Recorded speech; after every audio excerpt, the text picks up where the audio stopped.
अस्सलाम वालेकुम। आज हम इस तरह से सवाल नंबर 1 और सवाल नंबर 2 हम हल कर चुके हैं। अब आगे तीसरा सवाल है, एक मुनफरजतुज़्ज़ाविया मुसल्लस और एक कायमतुज़्ज़ाविया मुसल्लस बनाइए।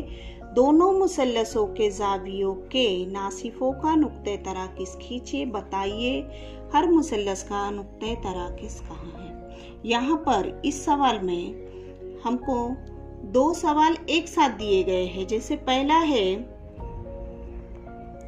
मुनफरजतुज़्ज़ाविया मुसल्लस बनाइए और दूसरा है कायमतुज़्ज़ाविया मुसल्लस बनाइए। यानी सबसे पहले हमको मुनफरजा मुसल्लस बनाना है और दूसरा बनाना है कायमा मुसल्लस।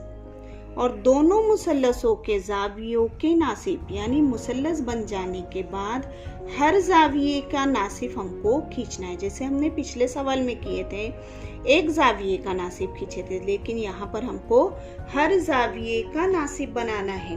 अब इस सवाल को हल करने के लिए सबसे पहले हम मुनफरजा मुसल्लस बना लेंगे, जिसके लिए एक खत खींच लेंगे जिसको नाम हम दे देते हैं QR। चांदे की मदद से हमको एक मुनफरजा मुसल्लस बनाना है। मुनफरजा मुसल्लस के लिए कोई पैमाइश यहाँ पर नहीं दी गई। यहाँ पर हम 110 दर्जे का मुसल्लस ले लेते हैं। 0 से गिनती शुरू करेंगे तो 110 पर हम इस तरह से निशान लगाकर एक मुनफरजा मुसल्लस इस तरह से बना लेंगे।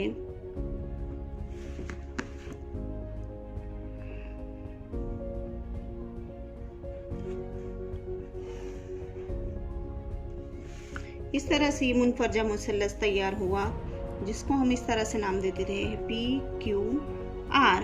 अब हमको हर ज़ाविये का नासिब खींचना है। जैसे 1, 2 और 3 तीनों ज़ावियों के नासिब हमको यहाँ पर बनाना है। प्रकार में मुनासिब फासला ले लेंगे। नुक्ता Q पर प्रकार की नोक रखेंगे। एक अंदाजे फासला लेकर इस तरह से कता लगा देंगे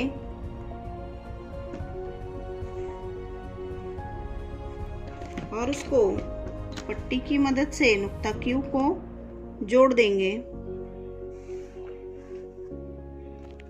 उसके बाद नुक्ता R का नासिब बनाएंगे। अंदाजन एक फासला ले लेंगे। इस तरह से 2 कता लगा देंगे। नुक्ता 1 और नुक्ता 2 हमको हासिल होगा।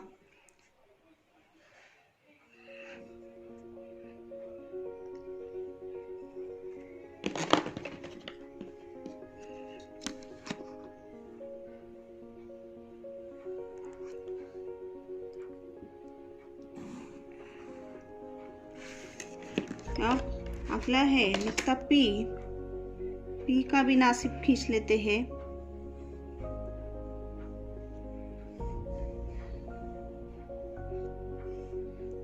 जिस तरह से हमने एक ज़ाविये का नासिब बनाए, उसी तरह से मुसल्लस के 3 ज़ावियों के नासिब हमको बनाना है। और मुसल्लस के तीनों ज़ावियों के नासिब बन जाने के बाद ये तीनों नासिब एक नुक्ते पर एक दूसरे को कता करते हैं, जिसको हम नाम दे देंगे नुक्ता I। इस तरह मुसल्लस PQR मुनफरजतुज़्ज़ाविया मुसल्लस के ज़ावियों के नासिफों का नुक्ते तराकिस यानी नुक्ता I इनके अंदरूनी हिस्से में वाक़ होता है। इस तरह से हमने पहला सवाल हल कर चुके हैं। अब दूसरा सवाल कायमतुज़्ज़ाविया मुसल्लस बनाकर मुसल्लसों के ज़ावियों के नासिब के नुक्ते तराकिस बनाना है। अब हमको दूसरा जो सवाल हल करना है, कायमतुज़्ज़ाविया मुसल्लस बनाना है, जिसके लिए पट्टी के जरिए एक कता खत खींच लेते हैं। कायमतुज़्ज़ाविया मुसल्लस जिसकी पैमाइश 90 दर्जे होती है। यहाँ पर इस नुक्ते पर चांदे का दरमियानी हिस्सा रखेंगे और 90 दर्जे पैमाइश पर पेंसिल से निशान बना लेंगे। पट्टी के जरिए इस निशान को जोड़ देते हैं और इस तरह से एक मुसल्लस हमको हासिल होता है जो कि कायमतुज़ ज़ाविया मुसल्लस है। कायमतुज़ ज़ाविया मुसल्लस को हम नाम दे देते हैं मुसल्लस ए, बी और सी। दोबारा उसी तरह से ज़ाविये के नासिब बनाते हैं प्रकार में मुनासिब फासला लेकर। ये फासला हम अंदाजे से लेंगे, थोड़ा सा फासला प्रकार में लेकर दो नुक्ते हासिल किए, नुक्ता एक, नुक्ता दो। नुक्ता एक पर प्रकार की नोक रखेंगे, इस तरह से कता लगा देंगे। नुक्ता दो पर प्रकार की नोक रखेंगे, फिर से इस तरह से कता बना देंगे। उसके बाद नुक्ता बी को और इस कता को जोड़ देंगे, जिससे ज़ाविया बी का नासिफ हमको हासिल होता है। उसके बाद अगला ज़ाविया सी पर भी इसी तरह से प्रकार में मुनासिब फासला, फर्जी फासला है, ये फासला लेकर इस तरह से निशान बना देंगे। एक नुक्ते पर प्रकार की नोक रखेंगे, कता कर लेंगे, दूसरे नुक्ते पर प्रकार की नोक रखकर इस तरह से कता बना लेंगे। फिर दोबारा हासिल करदा निशान और नुक्ता सी को मिला देंगे, बिल्कुल पॉइंट से पॉइंट इस तरह से जोड़ देंगे। उसके बाद सी का नासिब हमने खींच दिए। उसके बाद अगला नुक्ता ए का नासिब खींचना है। अब नुक्ता ए पर प्रकार की नोक रखकर इस तरह से दो नुक्कात हासिल करेंगे।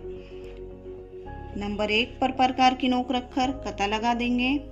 नंबर दो पर प्रकार की नोक रखकर इस तरह से कता बना देंगे। उसके बाद पट्टी की मदद से हासिल करदा निशान और नुक्ता ए को